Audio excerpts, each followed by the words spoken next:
listening to Final Frontier News.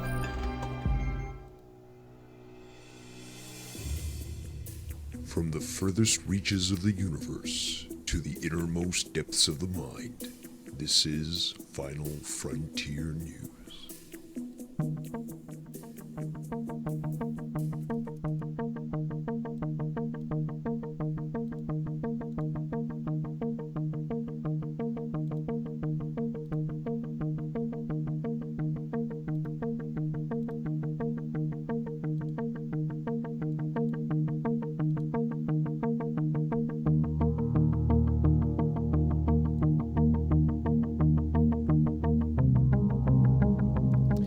Hey, what's up, everybody? Welcome to this special live edition of Final Frontier News. Joe Cronin and Dave Rose. We're live. This is different. We usually record and put the episodes up, but today we felt like we wanted to interact or just kind of have an open forum. No topic is off limits or out of bounds, and we will not only take we'll take live super chats or donations if you'd like, but we'll also take phone calls, so you can call up. I put a tweet out for questions on my regular Twitter. And I want to remind you guys that you can subscribe to the Final Frontier News YouTube channel itself on YouTube. I think it's youtube.com/Final Frontier News, or just search Final Frontier News. But for the benefits of being able to go live and get the word out to the most amount of people, we're live via the corrupted channel today. Dave Rose. What's up, Dave? Doing great tonight, and I'm glad that we have this opportunity to do this little special gift to the viewers here of Final Frontier News. It's one of these few times that we do get to do a live show, but we're hoping to do a lot more. And obviously, Joe will be talking about how to find that information in the future. But I'm just glad that we're here tonight because just like you said, we're going to have an open forum. We're going to discuss all different sorts of topics, whatever you bring to us, whether it be here in the chat, super chats, or even through Twitter exchanges. But there's always a lot to talk about when it comes to Final Frontier News. All right, man. I'm pretty excited. The first thing I'll get right into. The first thing I want to talk about is, I know that a lot of people have made jokes about flat Earth and stuff like that. And I think me and Dave have basically, obviously said based on facts, we don't really believe in flat Earth, either one of us, but I do entertain the flat Earth conversation if you really want to, because not because I believe in it necessarily, but because I like to question things and I like to hear why the questions are being asked. But to me, just stating that it is doesn't really work out for me. It's like 2 + 2 = 4. You're trying to tell me it's 5. It's very hard to get into that, but I do like questioning everything. But that's not what I want to talk about. What I wanted to mention was people talk about Planet X a lot, and so real quickly I wanted to bring that up because it's kind of it's you and Planet X. Well, it's an obsession of yours. It's an intro. It's just an intro. It's not. I just wanted to say that there's still no concrete evidence. There's keeps being people that come out and say I've got the photos or I've got the this and that, but it's never ever concrete. It's always like a sunburst or something vague. And there are so many more better videos and ideas about what it could really be, rather than I think I see it and there's a double video of something, and I don't really believe it's there. And the reason why I brought up Planet X is because somebody did say to me in a question on an email last week, they talked about it and they said, "Are people really seeing it?" And I don't think they are. I just don't believe that they are. I've been seeing reports, supposed photographic evidence of this Planet X or Nibiru showing up in photos taken from the southern hemisphere since 2009. And it was hilarious because, again, the build up to 2012, it's going to be here, this and that, and then nothing happened. And There's still these continual claims where it does look like it really is just a lens flare causing this view that it appears that there's a second solar entity in the sky.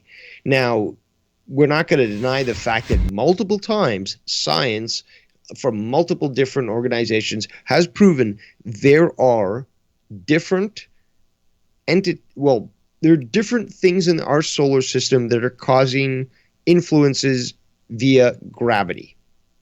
So these items, whether it be a planetoid, whether it be a comet, whatever they may be, are found whether inside our solar system or just outside, and they have enough mass that they cause these little perturbations between the planets and stuff. So mathematically you can detect, okay, there's an influence. We don't know what it is. It's beyond our ability to detect it visually or even via radio telescope technology. But we know that there's something there that's influencing all these different planets. Mm-hmm. And the thing is, there's multiple items out there beyond the orbit of Pluto, in the Kuiper belt, even in the Oort cloud, and potentially even coming into our solar system, that are affecting the planets and can be proven. So is that Planet X? I don't think so, but there are clearly different celestial objects out there that are currently influence us all the time. And there is something out there, and it may be a large, massive object or planet. So that's sort of what I believe in when it comes to Planet X, because that's something, like you just said, we have actual like mathematical knowledge of something out there influencing and doing something, but we don't know exactly what it is. So, what that is, I don't know yet. But that's as far as I'll go with it on what we know a little bit about at this time. But the science tells us there's multiple objects out there that are creating these influences. Right. Therefore, we can't just think it's just one Planet X. Right. We have to assume that there's different objects out there in the solar system that are constantly influencing the balance of the orbits. So, we just have to be more open, and rather than just think, oh, it's just one Planet X, we've got to think it could be multiple things. And the science, even the mainstream science, sort of proves it. I don't know if you want to let those super chats in. We've got a super chat from super chat from Nick Wolf, who's asking a question. I'd like to hear that before I answer it. Nick, and there's a few other questions I want to catch up on. Oh, you're not hearing them? I just played it. Nick Wolf. Okay, yeah. So I guess I'm sorry, Dave. You can't hear the super chats, but Nick Wolf, yeah, he said he just donated, and he said Stargate's real or fake, and I would say more like possible, but we don't 100%. But we don't really know. I think there's a huge potential for them to be real, but what sort of Stargate do you mean? Like, I would say, well, if I was to respond just to that question alone, I would say absolutely true, absolutely real. Stargates do exist, and whether whether that means that we're all part of the same. So I'm trying to tie this in with something I just heard from a scientist, and I can't remember who it was now, but they were talking about how they were talking about how the world's. When you hear the world's a simulation or assimilation, a lot of people kind of go, ugh, and they just turn it right off right away. But this person was saying that we are in some sort of a assimilation somehow, and the entire universe is. And I personally don't understand how that's not easily understood. To me, it makes perfect sense. Well, we've already found out that there's a way, and you talk about like how spaceships would move through space. You wouldn't like warp drive and stuff like that. You wouldn't actually be flying using like a rocket or propulsion. You'd actually be moving by altering space. So you're warping space. That's what the whole point of it is. Or, you can end up on the other side of the universe in an instant by just basically stepping through a door. And the reason is because we all exist on this flat plane, all on the same level. We're really not any further away from. I'm no further away from you than I am Mars. If we could understand the spatial relations of how the universe bends, or whatever the case is, So I have no idea about that. That completely goes over. Well, that my head, is the basic essence of a Stargate or a wormhole, which is essentially that you are able to bridge the distance between two different physical locations, utilizing a bending of space-time, so that the physical distance isn't as much as it would be normally. So it's a hard thing to visually comprehend, but mathematically it is sort of backed up. And considering also if we're looking at either indigenous legends or perhaps current mathematical theories and stuff that are popping up in universities or even in the military, there's really nothing stopping you from creating these wormholes other than technology. Yeah, and we're getting flooded with questions here. I don't know if you want to go crazy and just like answer them as quick as possible, because like there's a lot of questions. Yeah, the Stargate one, we could do a whole show on those. So exactly. We'll probably write that one down. Let me see. Jar says, Joe and Dave, do you believe in the multiverse theory? Yes, absolutely. I think we've... And mathematically, that also proves out to be true. Yeah, we talked about that briefly. I forget when. Actually, we've really just kind of come up. By the way, for the people... Okay, so the multiverse is like a hypothetical... multiple universes, including the universe that we live in together. All the universes comprised of everything that exists, the like space, time, matter, energy, and physical laws and constants that describe them. So they're all going on. Multiple huge universes are all going on at once, and there could be another you somewhere, that type of thing. Or is this like a completely different universe where it's just completely different, or is this the type of universe, Dave, where like there could be another me, but I'm a different version of myself? Both. Okay. There's actual evidence of, and people, it's amazing. Yeah, you start to dig it deep into this and you find it. You will find on this planet, in this existence, doppelgangers of yourself. And I've encountered this myself where I've had people say, yeah, Dave, I saw you the other day on so-and-so street. I said hi and you didn't even acknowledge me. I'm like, but I wasn't there. Well, that's just Dr. No, but I saw you there. It's like, no, I wasn't there. No, it's Dr. And you start to find all this evidence of people who have others that are basically identical to them. They're not even related blood-wise, but they're considered a doppelganger. And that's just one example of this current existence. So if you can consider that, then it's definitely possible that in a multiverse you have a version of you that decided to, instead of take a left on a street, you took a right, and that changed your history entirely. But you're still essentially that person. You're just a person that chose a different reality, a different alternative. And it's amazing when you start to look into quantum physics and to the possibility of time travel as well as interdimensional travel, how this all comes together very well, basically to explain a multiverse theory. Yeah, the idea of that to me is wild, and that kind of crosses over into the whole like ghost thing. Like we talked about ghosts the other day with Tommy. Like that's sort of what I wonder about. Like whether it's a parallel universe or but multiverse is different. In a parallel, like how does a parallel universe differ? A parallel universe could just be one of the multiverse. Well, it could be that you decided to cut your hair one way as opposed to another, or it could be where gravity acts totally differently than the universe that we currently exist in. It could be anything, and that's the whole purpose of the multiverse theory, is that it could literally be anything.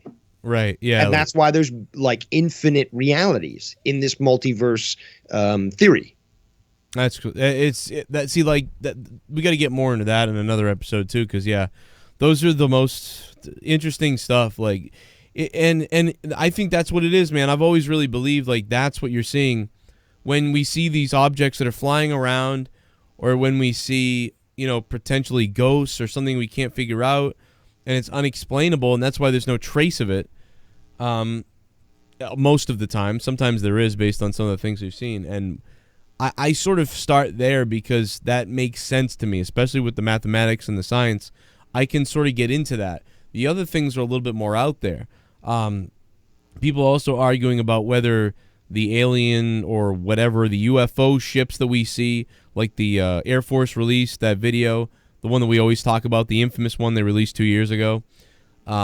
Is that are those aliens watching us, or that are here and now they're moving around, or are those beings from a different universe that is bleeding over into our existence, or is it a species on the planet that is almost undetectable that lives? Or is it probably a military aircraft that belongs to one of the multiple secret space programs and breakaway civilizations that are just fucking around with conventional military defenses and showing them that they can outperform them at any point?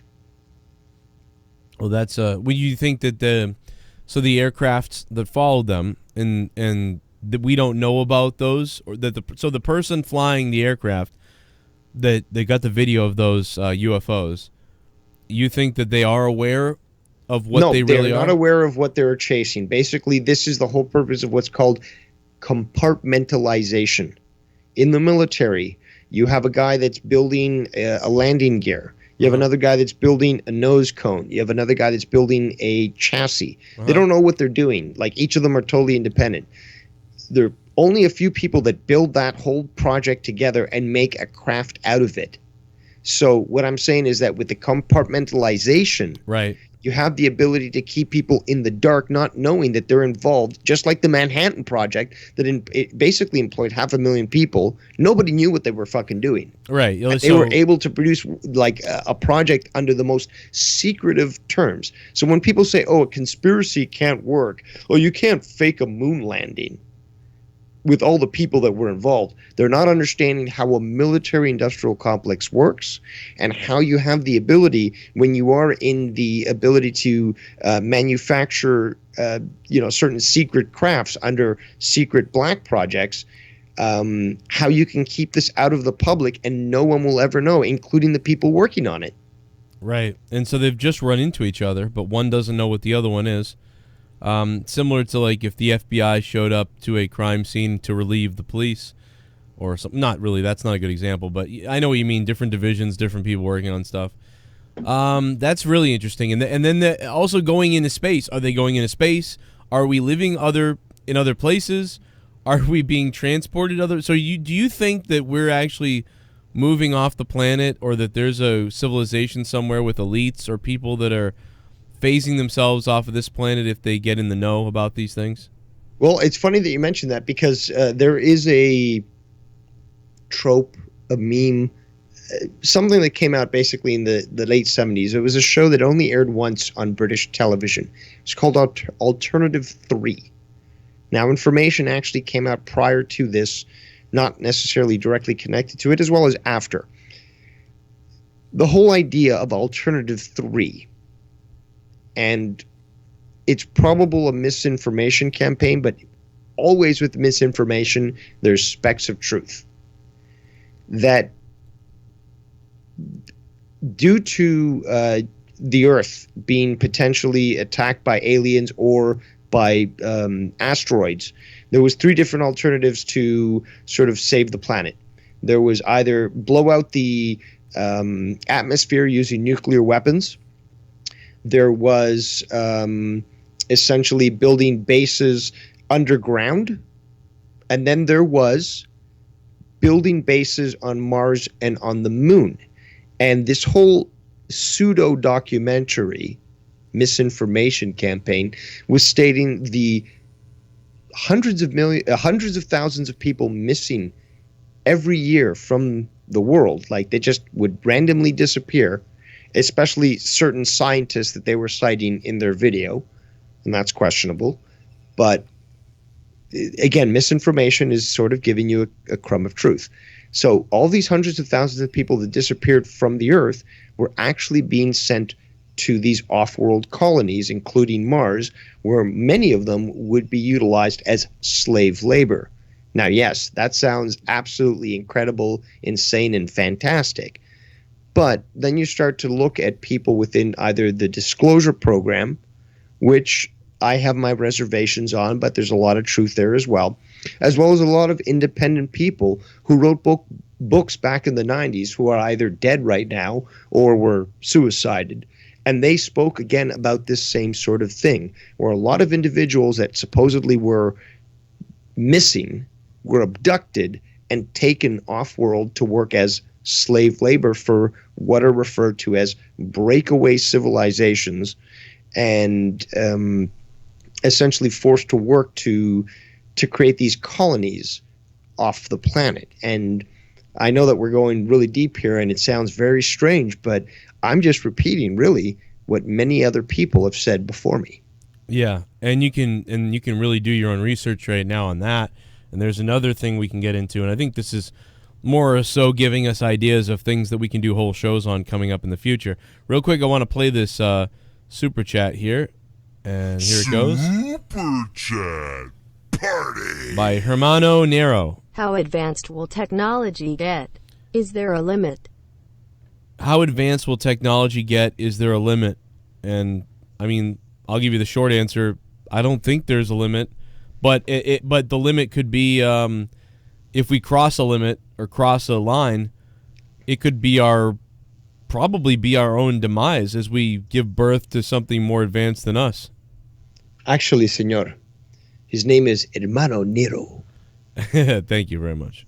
That's perfectly fine. Now, in response to this question, I just want to say that there really isn't a limit to technology. It really is a limit of imagination. Now, there's Moore's Law. That is a great law, statement. Dude, standing ovation for that. That was a great statement. Well, thank you. But it is the literal truth. I mean, Moore's Law, for example, dictates that processors will continue to double in processing speed as time continues.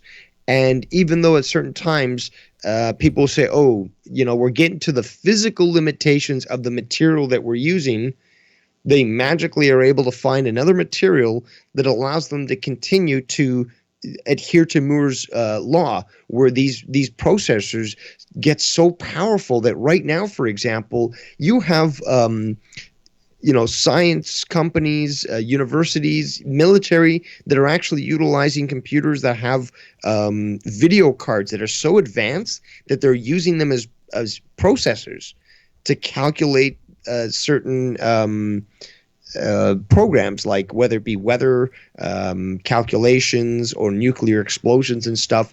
And what needs to be understood is that back in the 1960s, the NSA, the National Security Agency, had processors that were about 700 megahertz in speed.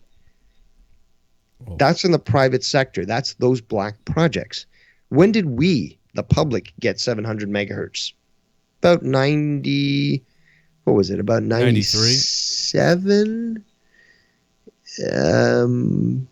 Yeah, it was prior to 2000, so I would say about 97. Okay. And yet you had an organization that had that at least 30 years prior. That's just one of many examples that I can cite right now that this technology was available to these organizations that had the funding to basically produce them and be well further than what we currently see. There's a lot of people in the industry, in the military industrial complex, I should say that we're at least 50 years behind what the military actually has. Give me 1 minute, Dave. Well, you can continue. I just need a minute. Okay, well, for example, Minority Report, where you have holographic interfaces. That's real. Absolutely, that's real. I've seen examples of it. I've seen working examples of it. And it's actually been touted to be used by all these different branches of the military. And I'm not just referring to the American military. There's militaries around the world that are utilizing this same technology, the Russians as well. Now, some of them might be more advanced than others. Some of them, like China, might be stealing the technology because they're totally incapable of producing that on their own. But this technology exists. just like the weather manipulation technology that exists, that only now is being essentially admitted by the UN, saying, oh, due to global warming, we're going to have to utilize cloud seeding technology. And all of us that have been paying attention to the skies since the 90s say, oh, you're talking about chemtrail technology? The technology that patents exist and we can essentially prove through the UN doctrines that this was essentially a purpose and point for global manipulation of the environment. It's hilarious how some people have this inability to remember. But I would have to also blame that on the media, where we're constantly being fed ideas and thoughts that are supposed to erase what we previously were finding out about. I really have become very interested in this sort of idea that we have amnesia essentially, and that we could have been erased. We have no idea how many times we've been erased. I'm so glad you brought that up. Yeah. Do you want to continue? It's just kind of like, I don't mean to interrupt. Well, it's kind of like the Matrix. There's no robots necessarily, but in the Matrix movie, when they're basically like, you get to start Zion over again every time. It kind of reminds me of how we could be. All it takes is, we could make 10,000 years of progress, and all it takes is one comet, or rather one asteroid. Absolutely. And boom. And that is actually something that Graham Hancock has actually said, which is we are a species with amnesia. And we have to consider this, that despite the fact that we can already prove right now that there have been a global advanced civilization throughout the world creating pyramids, one simple cataclysm will essentially create disarray, force us to start over again living in caves like cavemen, and we totally forget our past. We could have even, Dave, the potential and possibility for a former humanoid species to have reached the level where we left the planet even, and left it behind, or left some people behind, and then the planet to be destroyed by an asteroid or a devastating event could have happened. It's harder to believe.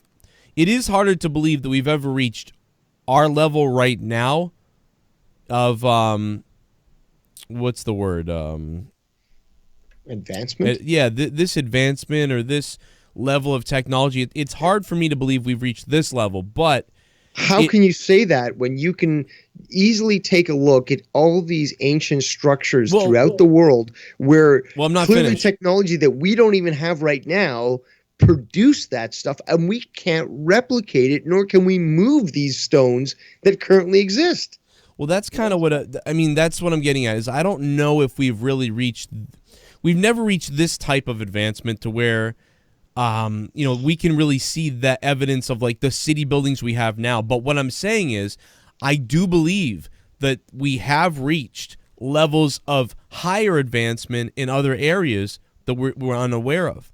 And so that's the thing. It's like a trade-off, and it kind of goes into the multiverse theory that you talked about. We're creating our own multiverse here, our own amnesia here, because if another society found out at some point how to travel or propel into space or stargates and things like that, and they just went a different... I'm sorry, I got to cut you off there, because when people... It's so disingenuous, and I'm not saying you, but I'm just saying like that guy from Ancient Aliens. It's so disingenuous when you claim that a structure like the pyramids had to have been constructed by aliens. I don't think that. I'm not saying that. I'm not saying you, but I'm just saying that like we can't just discount the fact that human beings, first of all, are fucking incredible. Their ingenuity is second to none. And we have these creative abilities that we can do such great things. When we're given technology that can meet that imagination, we can do anything. And I think that when it comes to these ancient structures, that has something to do with it, is that we had that ability, this ancient technology that we no longer have access to. But when we did, we were able to create these great monuments and didn't need any help from any aliens or anything. Well, that's the thing is we were so, like, whatever we were doing with those, whoever did it, but it probably was us, whoever did that with those structures, we don't know how they did it, and we can't do that even now. So it's obviously there's so much evidence that we were advanced before. So it basically comes down to me is if you raise a person a certain way, they're going to develop a different personality or attributes based on their own strengths that were already there. And if you then send an asteroid to the planet and restart us, history will change all over again. Here, try again, humans, and we may develop into something completely different, or we may have different motivations at the beginning. If you spread humans out around the whole entire globe, you're going to have a more tribalistic sort of future because people are spread more out. But if you were to wipe out most of the planet and maybe only a few humans survived in one region, you would start off probably a lot more prosperous because everybody knows about everybody here, and up until they migrate, you wouldn't really get into those changes or tribalism. It's just everything can kind of start different and be affected in a different way. It's just like with people now. If you take a kid and he grows up with no parents and in foster homes, you're going to get a different type of person than if you grew up with two parents. If his father dies at a young age, you might have a different life. You can alter the life so many different ways, and somebody's life could have changed because of that. So that's essentially what's happening with an asteroid or something hitting the planet that we developed in a whole different way. And getting back to that point, how many times has that happened? How many times have we been? We could have cured. Well, honestly, that's something I'm going to be speaking about on a future episode of Final Frontier News. A special that I'm hoping to put together. Joe and I have been talking about it for a while, and it is a project that I'm trying to put together. It's a challenge because I want to make it as good as possible for the viewers. But basically, it's happened multiple times. We've encountered resets multiple times on this planet, and not just resets, but sort of interruptions where we've had even the most recent, for example, or one of the most recent, the Tunguska supposed meteor explosion over Siberia in Russia. Yeah. Back in I think it was 1917. But and even the recent one, why is it always Russia? That's a question that I could definitely answer because essentially there is a meteor belt that the Earth constantly encounters every year 2 times, and the Leonid meteor shower, for example, is one of those. And this is actually a remnant of an explosion. This is one theory, but it's potentially the remnant of a explosion that occurred basically a few million years ago, sent this debris towards us. So every few years, we encounter essentially these sorts of fragments, and there have been times in the past where the Earth has been hit by these fragments and caused this sort of disruption in history. Or it's been a little blip like the Tunguska affair, where although it was a huge explosion, just destroyed a huge amount of land, because it didn't happen over a populated area, it really wasn't that popularized. But the Earth basically is constantly going through these sorts of fields of and orbits of these meteors. And sometimes, like we did see in the Younger Dryas period, which is one of the things that helped further end the last ice age, which I'll be talking about, was the fact that we got hit big time by a huge amount of meteors that exploded over areas of North America and Siberia and Europe and caused massive destruction and basically extinction of certain humans that were living in that area.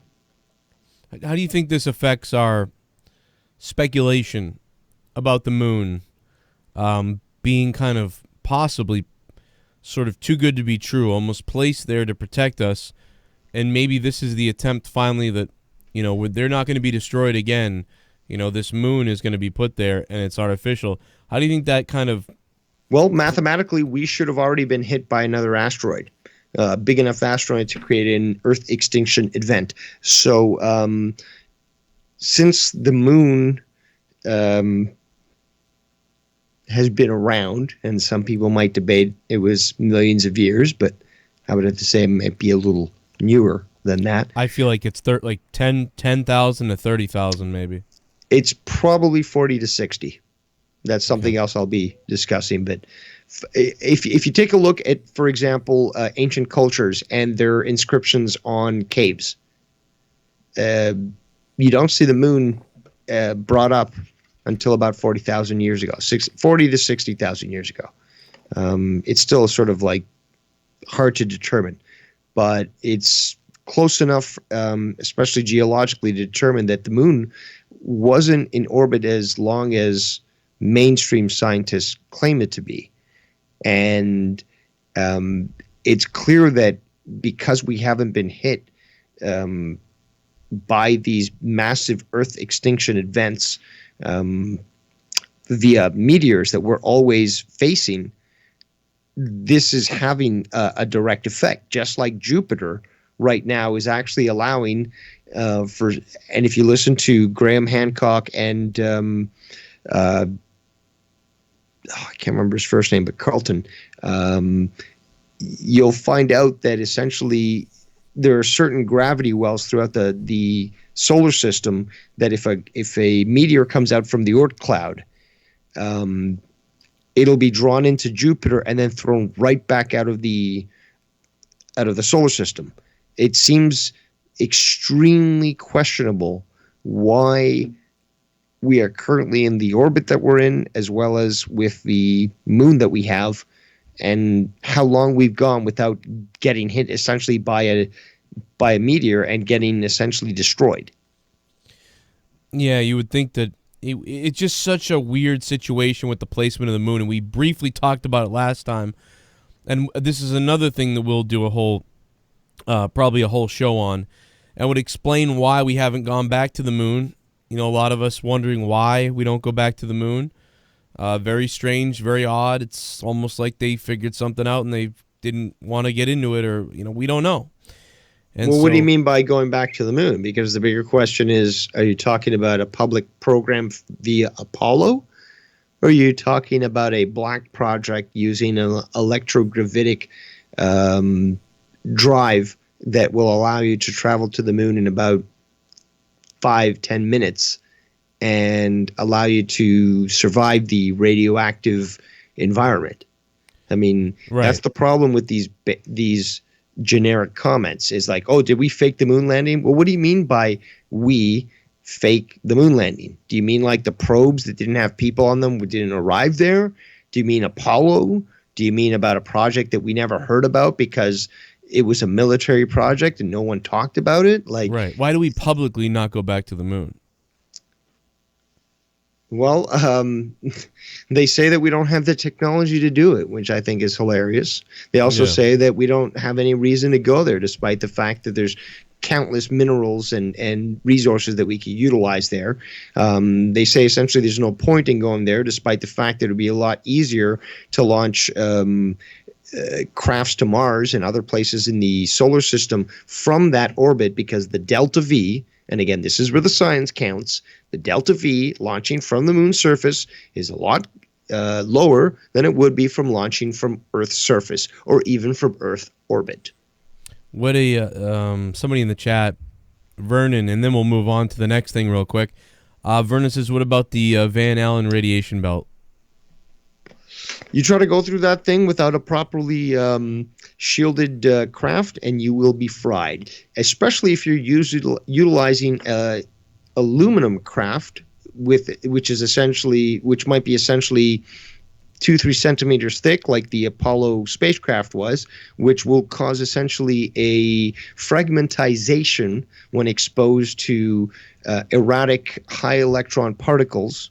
So essentially, when these particles hit the aluminum, they sort of fragment, and they essentially bombard your body with radiation. So if you were somehow able to survive the traffic through the Van Allen radiation belts utilizing Apollo technology, you'd be dead as soon as you hit outside that area. That's just mathematics. That's just exactly what NASA has provided with their math.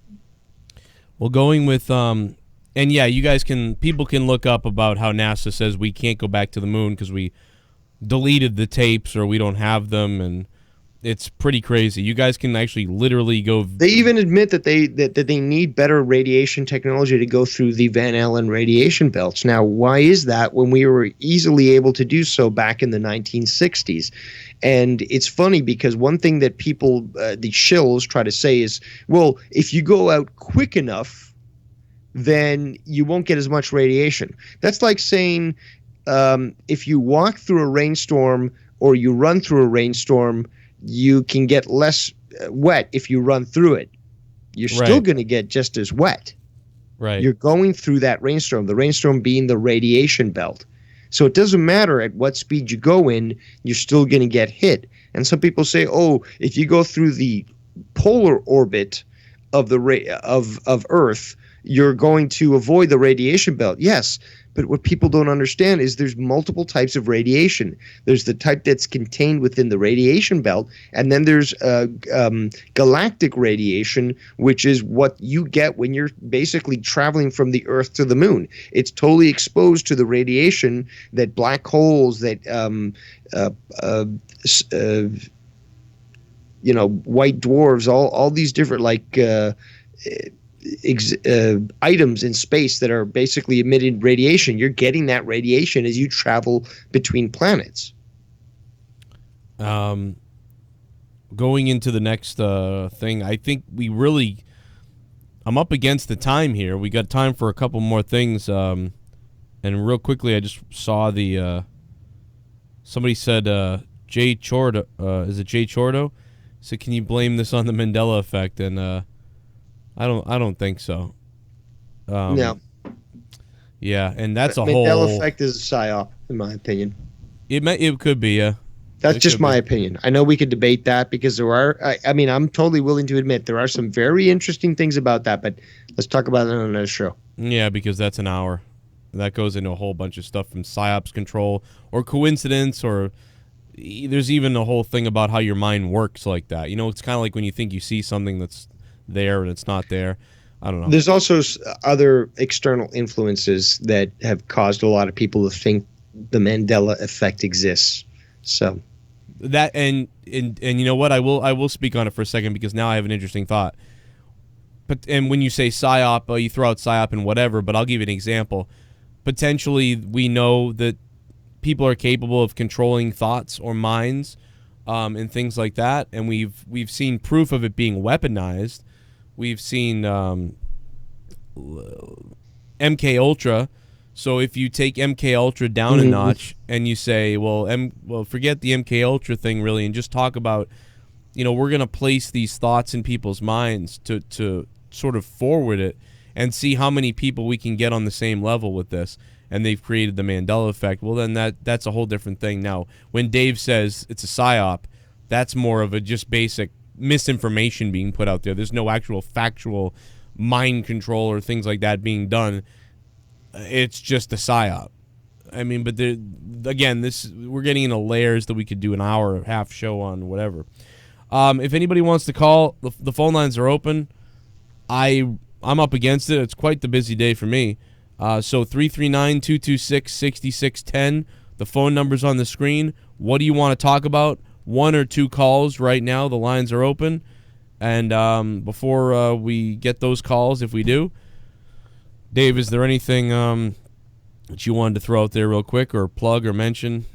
I think, well, just to add, lastly on what you were saying, I think that the Mandela effect is more of a gaslighting operation to make people double think what they originally knew. Now, one thing I noticed, for example, with the Mandela effect is people say, oh, well, like the peanut guy, I can't remember, like the Planters peanut guy, always had a monocle.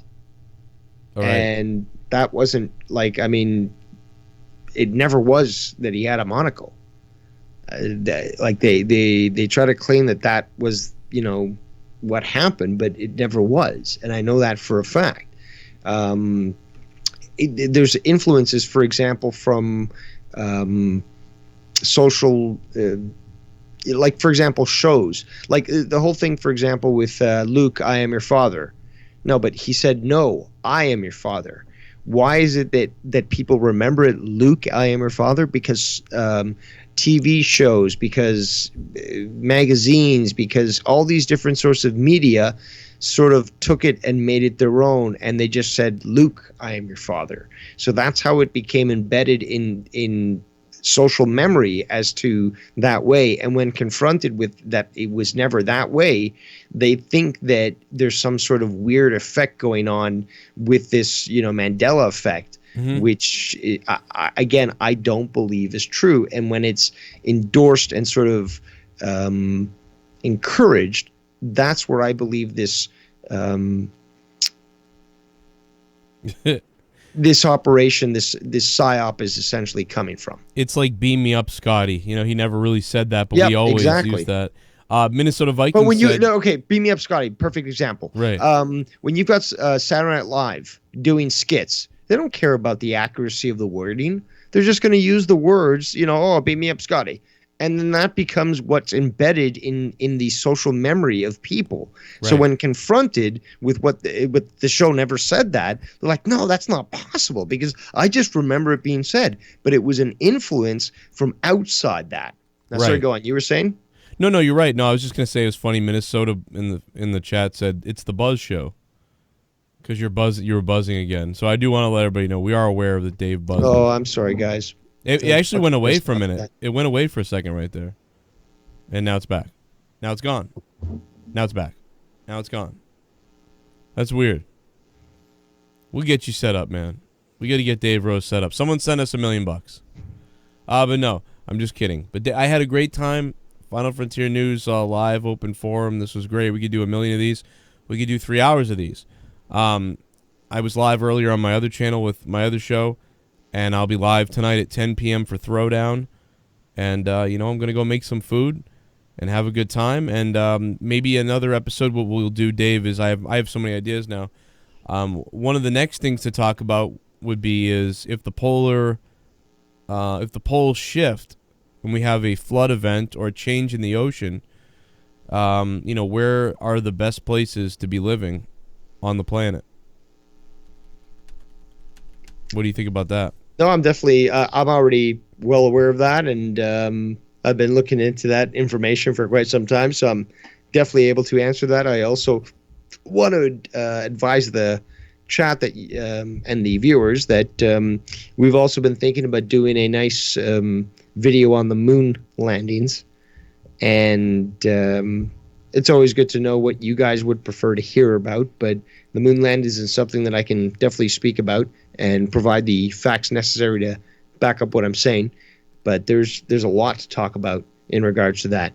But because I'm here right now, I just want to plug the fact that I will be going live in about less than half an hour on my channel, Devious Dave Rose, on YouTube, to discuss what recently happened in New Zealand. Oh, that's going to be good. I would very much recommend that you tune in. The reason I'm not even talking about that on this channel is because we know that YouTube wants to mess around.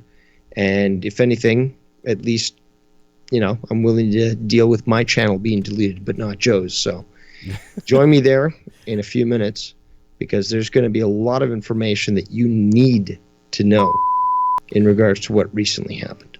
I have the link to it, so I'm just putting that in the chat real quick for you, and that'll be really interesting. I'll be over there. I'll be listening as I'm cooking dinner for my kids to that horrific tragedy, but there's so much to it, man. We still haven't fully, properly dissected what the hell happened in Las Vegas.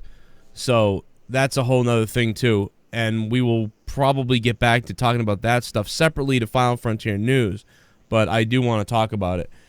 So thank you guys for listening to this episode of Final Frontier News. It was a lot Live. of fun. Yeah, it was fun, man. There's so much more to come, and we'll see you next time. Hope you guys can go on Patreon and support. Full episodes and audio downloads will be available on the Patreon. Stuff you can't hear on YouTube from Final Frontier is already up there now from me and Dave. Patreon.com/Joe Cronin Show is the Patreon in the description below. And I will see you guys. Dave Rose will be live in 20 minutes. And I will be live at 10 p.m. with Throwdown. So you got a lot of stuff to listen to today.